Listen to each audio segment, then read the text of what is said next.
In the beginning, there was silence. Then suddenly a spark, sending waves of energy traveling through space in every direction, causing the molecules in the air to shimmer back and forth. The energy bounds outwards, colliding with objects that either reflect or absorb the waves. And if it arrives at someone capable of listening, that energy is perceived as sound. And that's when it starts to get really interesting.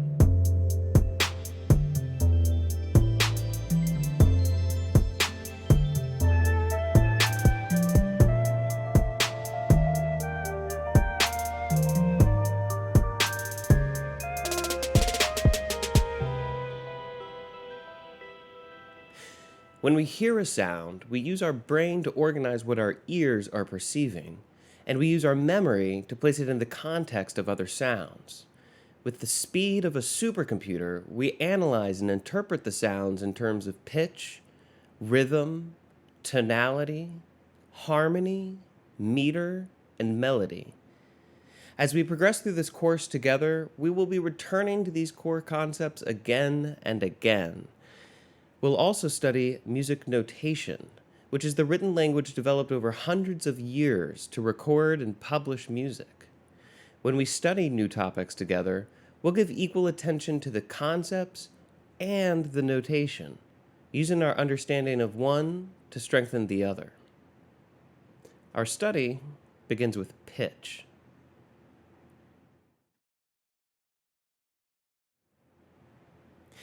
Pitch is the musical concept we use to speak about a sound's frequency, or how high or low a sound is. Specifically, it's the frequency with which the air is compressing and expanding as energy travels outward, creating these waves of sound. The frequency of these waves is measured in terms of cycles per second, or hertz, and can often be quite fast. When an orchestra tunes, for example,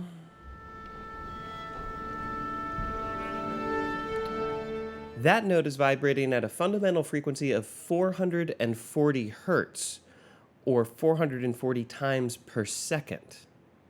When a sound's frequency is slower, we perceive the pitch to be lower. And when the frequency is faster, we perceive the pitch to be higher. And roughly speaking, humans can hear a range of 20 to 20,000 hertz. Generally speaking, though, we won't be using frequencies to refer to pitches.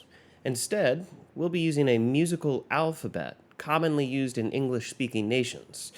This alphabet only uses 7 letters, A, B, C, D, E, F, and G, but it's cyclical. So when you arrive at G, the next pitch is A, and the sequence starts again. To help differentiate between notes of the same pitch class, but different octaves, we've also developed a system called scientific pitch notation. This simply assigns a number to every octave, beginning from C0, which is just underneath our hearing range at about 16 hertz. The lowest pitch on the piano is A0, and the pitch that we commonly call middle C is C4. Now that we have a basic language for speaking about pitch, we need a way to write about it. We represent pitch and music notation by placing notes on the lines and spaces of the 5-line staff, and a clef is used to determine the placement of pitches on the staff. While there are several types of clefs found in Western music, we'll primarily concern ourselves with only 2. The first is the treble clef, also known as the G clef, and it's used for higher sounding pitches, roughly the top half of the piano keyboard. Pitches are placed on the staff according to their frequency, with higher sounding pitches placed above lower sounding pitches.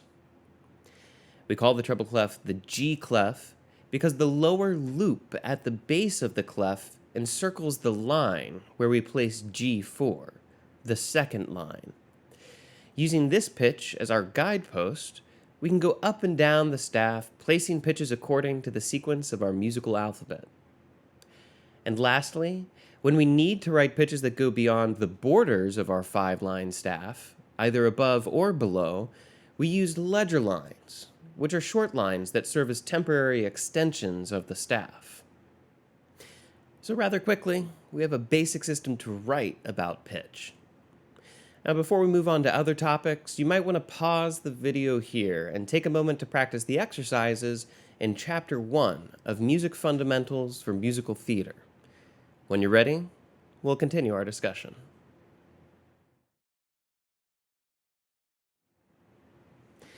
Sight singing is a skill that allows us to sing written music by sight without needing to actually hear the melody or rhythm first.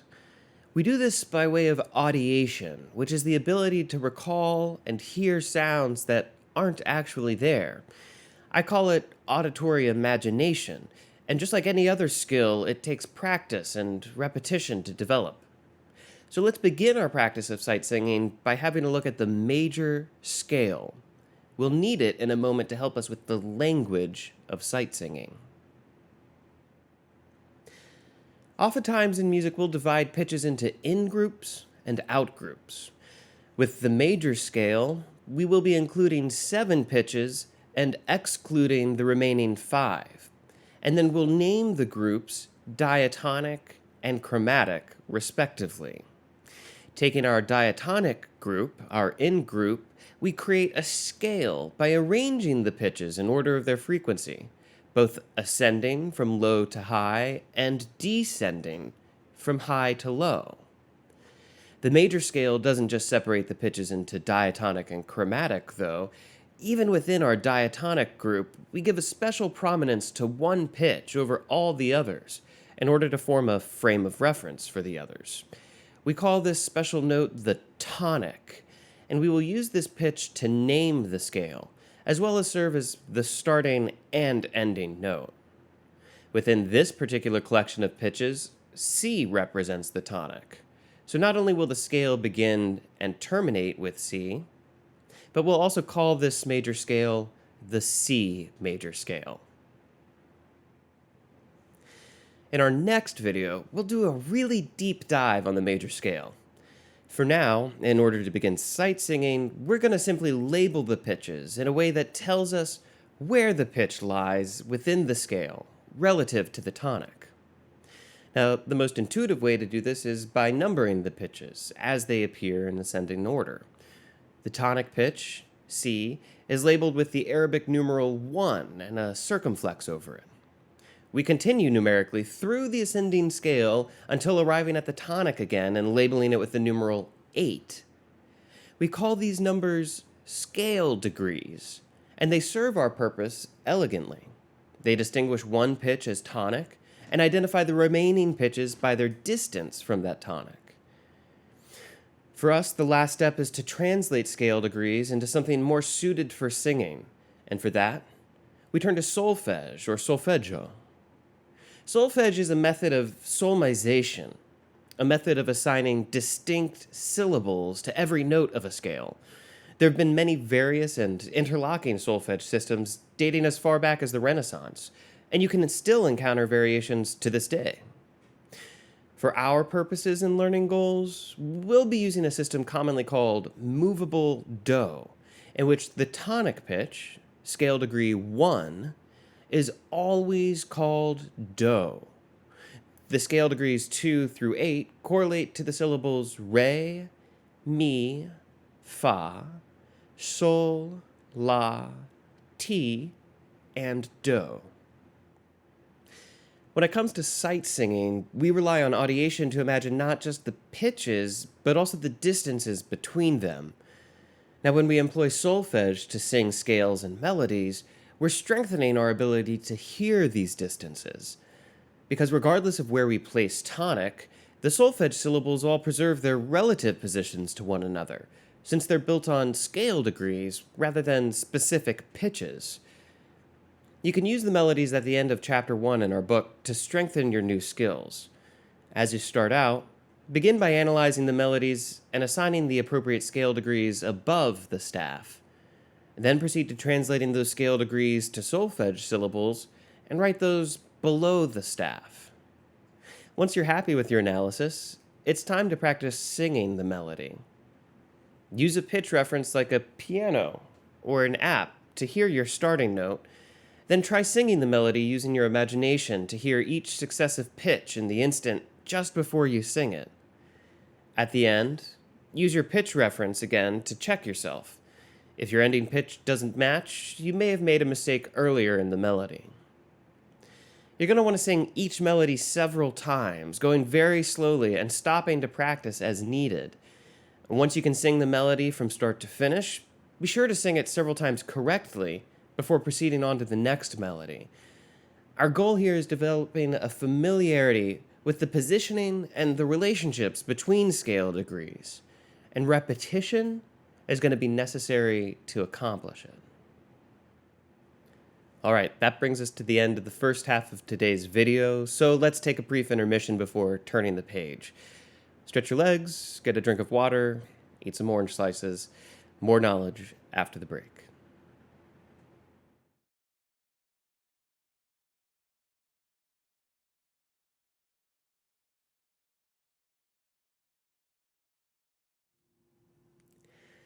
Welcome back, and let's continue. In the first half of the video, we employed notes to represent the pitch of a sound by placing them vertically on a 5-line staff. Now, we can also use these notes to represent the duration of a sound, or how long or short a sound is sustained over time. This element of music is part of what we call rhythm, and it's as essential to pitch of our understanding of music, arguably more so. It goes well beyond the duration of notes, too. Rhythm includes the silences between notes, accented or interlocking patterns, and beat groupings. And just as we built a way to speak and write about pitch earlier, now we'll turn our attention to the languages of rhythm. To begin with, when composers write music that is strictly rhythmic, like a percussion part or a hand clapping pattern for the ensemble, it's common practice to use a single line staff and a percussion clef, also called a rhythm clef, rather than the customary 5-line staff and treble clef that we met earlier. Our first studies of rhythm introduce 4 different durations, or note values, as well as 4 unique note shapes to identify them. The 4 are the whole note, the half note, the quarter note, and the eighth note. Each duration shares a 2-to-1 ratio with the duration that follows.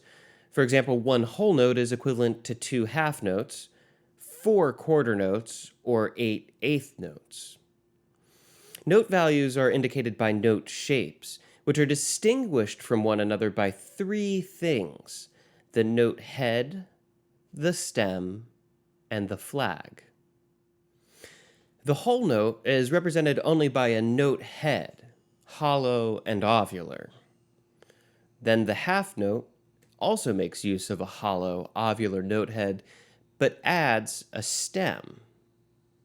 The quarter note retains that stem, but it's distinguished by a solid note head. And then finally, the eighth note, which is identical to the quarter note, except for the addition of a short flag hanging from the end of the stem. When eighth notes appear next to one another, it's common to substitute that flag with a beam connecting the stems of adjacent eighth notes. Eighth notes are commonly beamed in groups of 2 or 4, though other groupings do exist, and in each case, the note values do not change. Beaming is strictly a notational aid that we use to show the grouping of these shorter note values. So that's the basic construction of each of our 4 new note values. And there's just one more convention to pin down, and that's the placement and direction of those stems. When a note is drawn on or above the center line of the staff, the stem extends downward from the left side of the note head, and notes below the center line have stems extending up from the right side of the note head. Now that we have our basic note values in hand, we're going to pivot our attention to beats and how we perceive them in music.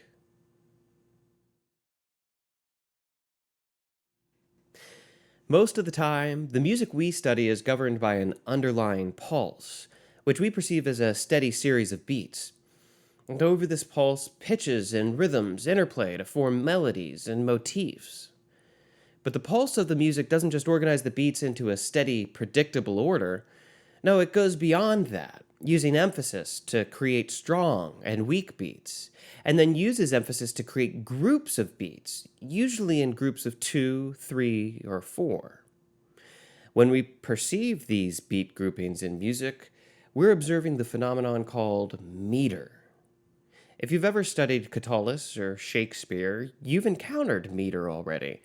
Poetic verse organizes words in patterns of strong and weak syllables, according to a prevailing meter. In music notation, we use a symbol called a time signature to signify how the beats will be grouped. Each grouping begins with a strong beat and continues on until the next strong beat signifies the start of a new group. We refer to each of these groups as a measure or a bar, and in between each measure or bar, we draw a single bar line to signify the start of a new grouping, sort of like the dashes in a phone number. They don't represent a sound per se, but they rather serve as a way to help us visually organize the information on the page. Besides the single bar line, we have a variety of bar lines to signify other elements within music, such as the final bar line. The final bar line is actually two lines, a thin line followed by another thick line, and it denotes the end of the music. Let's take a closer look at the time signature. At a glance, we see two numbers, one above and one below. Each number will tell us a specific piece of information that we need.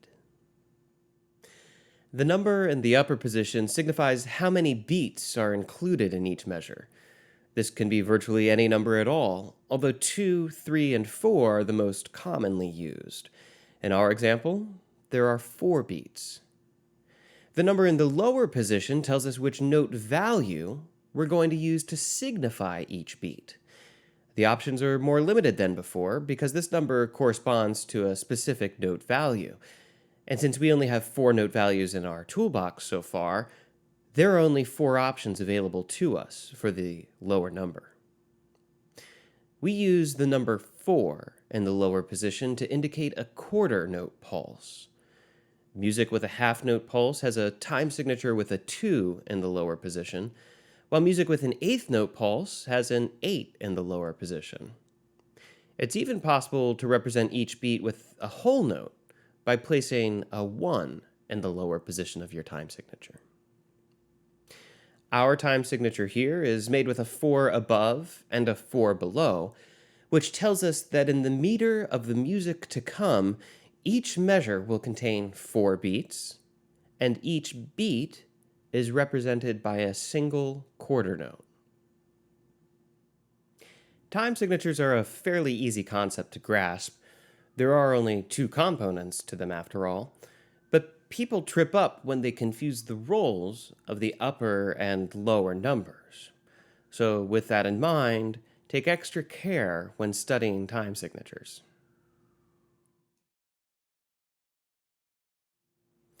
So we've come a long way in a short amount of time, examining note durations and beat groupings to explore the beginnings of rhythm and meter. All that remains for us is to devise a way to analyze rhythms and represent them textually, which we'll then use to speak and sing rhythms.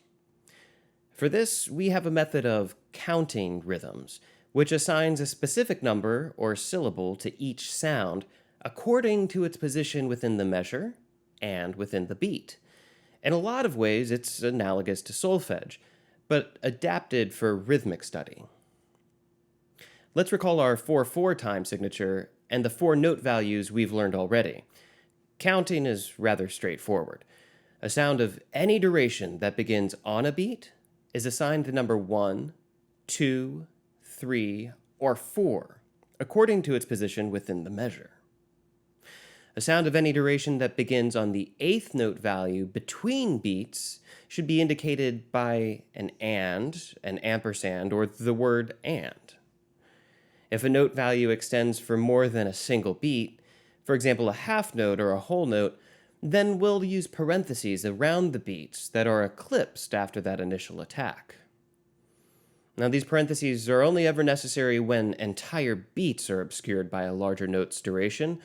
For smaller durations, such as eighth notes, it's not necessary to use parentheses. You can use the examples at the end of Chapter 2 of Music Fundamentals for Musical Theater for practicing how to analyze a rhythm.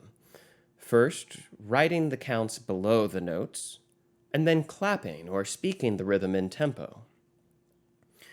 Once you feel comfortable with the rhythmic examples, challenge yourself with the sight-singing melodies that follow, and practice on combining your new solfege skills with your rhythmic knowledge.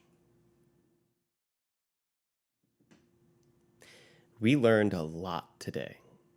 We began by observing the nature of sound itself, measuring it in terms of frequency and duration, and giving rise to the concepts of pitch and rhythm. We organized pitches into scales, and beats into meters, and we devised solmizations to speak and sing the melodies and motifs. And we explored ways to notate all of these so that we can write our ideas down and interpret the music of others. Next time, we'll take a deeper dive into the concept of pitch, and we'll reveal some of the amazing ways our brains organize sounds in the presence of other sounds. Until then, be kind to each other, and thanks for watching.